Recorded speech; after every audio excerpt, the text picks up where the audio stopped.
Կառավարությունը միացել է կանանց կրծքագեղձի քաղցկեղի իրազեկման արշավին, այսուհետև մամոգրաֆիկ հետազոտությունները կփակվեն պետպատվերով։ Այս մասին կառավարության նիստի մեկնարկին ասաց առողջապահության նախարար Անահիտ Ավանեսյանը նշելով. հոկտեմբերը կանանց կրծքագեղձի քաղցկեղի իրազեկման ամիսն է եւ համապատասխան տարբերանշանը կրծքին ամրացնելով հիշեցնում են կանանց հետազոտման եւ տարեկան անհրաժեշտ կանխարգելիչ հետազոտություններն անցնելու մասին։ Նախարարը հիշեցրեց, այս տարի պետությունը սկսել է սկրինինգային ընդլայնված ծրագիր, որով պետպատվերով փակում է սոցփաթեթի շահառուների, հաշմանդամություն ունեցող անձանց, սոցիալական տարբեր խմբերի անձանց համար մամոգրաֆիկ հետազոտությունների գումարը։ Այս տարի պետությունը սկսել է սկրինինգային ընդլայնված ծրագիր, որով պետական պատվերով փակում է սոցփաթեթի շահառուների, հաշմանդամ ունեցող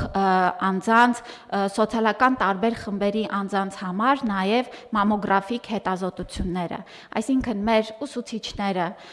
բժիշկները, տարբեր պետական ծառայողները, զինծառայողների ընտանիքի անդամները կարող են անվճար հետազոտվել եւ մեր կարգախոսն է, որ մեկ հետազոտությունը կարող է կյանք փրկել։